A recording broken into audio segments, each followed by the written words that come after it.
உங்கள் மூளையோட சக்தியையும் பயன்படுத்தி உடல் செயலும் செய்யணும் அப்படின்னா இது அற்புதமாக வேலை செய்யும். இது உங்கள் மூளைக்கு நல்லது. இது உங்கள் மனசை வெளிப்பாக வச்சுருக்கும், நிறைய சக்தியை தரும். இது உங்களுக்கு அபரிமிதமான சக்தியை தரும். அதே சமயம் உங்களை ரொம்ப ரொம்ப அமைதியாகவும் வச்சுருக்கும்.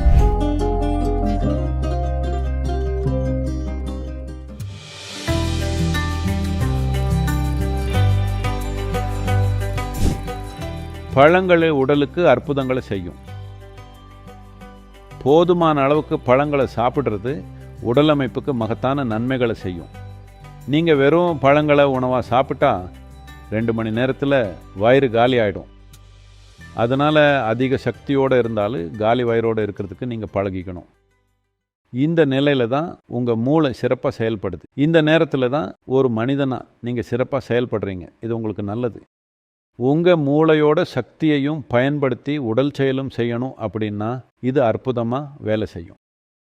குறிப்பாக இன்றைக்கி இருக்கிற உலகத்தில் இது ரொம்ப முக்கியமானது. ஏன்னா மனிதர்களை மதிக்கிறது, வேலை செய்கிற இடங்களை பற்றி நான் சொல்கிறேன். அங்கே நாம் ஒரு மனிதரை மதிக்கிறது அவரோட மூளை ஆற்றலுக்காக தான், இந்த உடல் பலத்துக்காக இல்லை.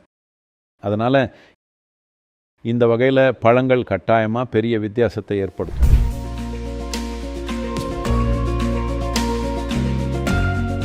தினசரி சாப்பிட்டா உங்களுக்கு அதிக நன்மை கொடுக்குற இன்னொரு உணவு தேன். பூமியிலேயே மனிதனோட இரத்தத்துக்கு ரொம்ப நெருக்கமான ரசாயன அமைப்பை கொண்ட ஒரே உணவுப் பொருள் தேன் தான். அதில் சில விஷயங்களை மாற்றினா அது கிட்டத்தட்ட மனித ரத்தம் மாதிரி தான். தினமும் தேன் சாப்பிட்றது உங்கள் ஆரோக்கியத்துக்கு நிறைய நன்மை கொடுக்கும். குறிப்பாக அதிக சளித்தொல்லை இருக்கிறவங்களுக்கு இது நல்லது.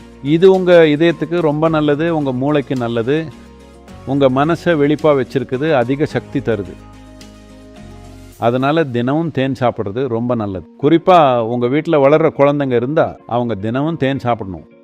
அது அவங்களோட புத்திசாலித்தனம் உட்பட எல்லா வகையிலையும் வளர ரொம்பவே உதவியாக இருக்கும். வெள்ளை பூசணியும் சேர்த்துக்கலாம். வெள்ளை பூசணியையும் தேனையும் சேர்ந்து கொடுத்தா அது குழந்தைகளோட அறிவுத்திறனை மேம்படுத்துறதுக்கு அற்புதமான உணவாக இருக்கும்.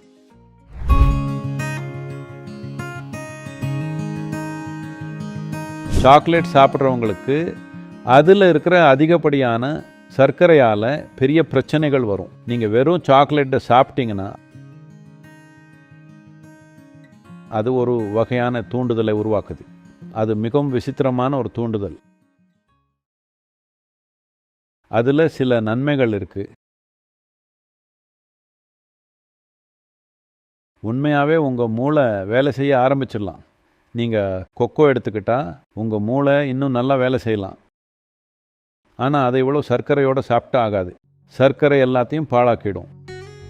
நீங்கள் வெறும் கொக்கோவை எடுத்துக்கிட்டால், நீங்கள் கொக்கோ விதைகளை எடுத்து அதை மென்று சாப்பிட்டா அதுக்கு கொஞ்சம் பழகிக்கிட்டா அது நல்லாயிருக்கும். சாக்லேட்டோட கொக்கோ விதைகளை நீங்கள் மென்று சாப்பிட்டீங்கன்னா அது ரொம்ப ரொம்ப நல்லது. மிளகு, வெள்ளை மிளகுக்கும் கொக்கோ விதைகளுக்கும் ஒரே மாதிரியான ஒரு தன்மை உண்டு.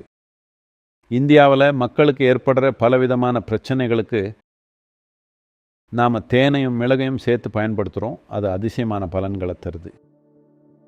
கொக்கோவுக்கும் அதே மாதிரியான தன்மை உண்டு, ஆனால் மிளகோட காரம் இல்லாமல். 100% கொக்கோ சாக்லேட்டும் இருக்குது, ஆனால் உங்களில் பெரும்பாலானவங்களுக்கு அது பிடிக்காது. ஏன்னா அது கசக்கும். நீங்கள் அதை சர்க்கரை இல்லாமல் எடுத்துக்கிட்டால் நல்லது. இல்லைன்னா ரொம்ப குறைவான சர்க்கரை இருந்தால் பரவாயில்ல.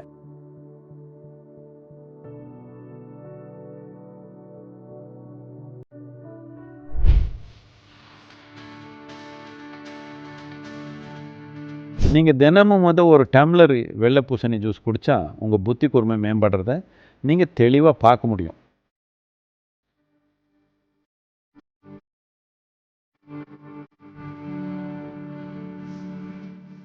குறிப்பாக குழந்தைங்க கண்டிப்பாக வெள்ளை பூசணி ஜூஸ் குடிக்கணும். தினமும் வெள்ளை பூசணி எடுத்துக்கிட்டால் உங்கள் மனம் அதிக தெளிவாகிறதும் கூர்மையாகிறதும் நல்லா தெரியும். வெள்ளை பூசணி எடுத்துக்க ஆரம்பித்து சில வாரங்கள்லே இது கவனிக்க முடியும். நீங்கள் என்ன கவனிப்பீங்கன்னா, காலையில் நீங்கள் காப்பி குடித்தா அது சக்தியோடு சேர்த்து பதட்டத்தையும் கொடுக்கும்.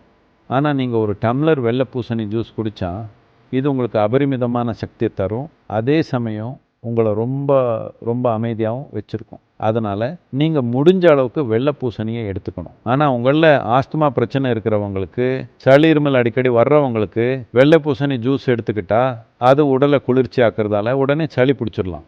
அதனால் அந்த மாதிரியான பிரச்சனை இருந்தால் அவங்க எப்போவும் வெள்ளை பூசணி ஜூஸில் கொஞ்சம் தேன் இல்லைன்னா மிளகு சேர்த்து எடுத்துக்கணும்.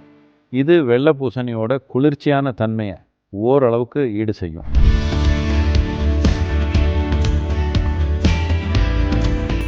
மோளை கட்டின வெந்தயம் மேத்தின்னு சொல்லப்படுது. இது இரத்தத்தை அற்புதமாக சுத்திகரிக்கும். இது புரதமும் வைட்டமின்களும் தாதுக்களும் நிறைஞ்சது. பாலூற்ற தாய்மார்களுக்கு ரொம்ப நல்லது. முடி வளர்ச்சிக்கும் நகை வளர்ச்சிக்கும் ரொம்ப நல்லது. இரத்த அழுத்தத்தை குறைக்குது, இரத்த சர்க்கரை அளவை குறைக்குது, வீக்கங்களை குறைக்குது. இந்த மோளை கட்டின வெந்தயத்தை மோளை கட்டின பச்சை பயிரோடு சேர்த்து சாப்பிட்றது புத்தி கூர்மைக்கு ரொம்ப நல்லது. 50 வயசுக்கு மேலே இருக்கிறவங்க இதை கட்டாயம் தினமும் சாப்பிடணும். இல்லைன்னா உங்களுக்கு தெரியாமலே மெதுவாக உங்கள் புத்தி கூர்மையை நீங்கள் இழந்துடலாம்.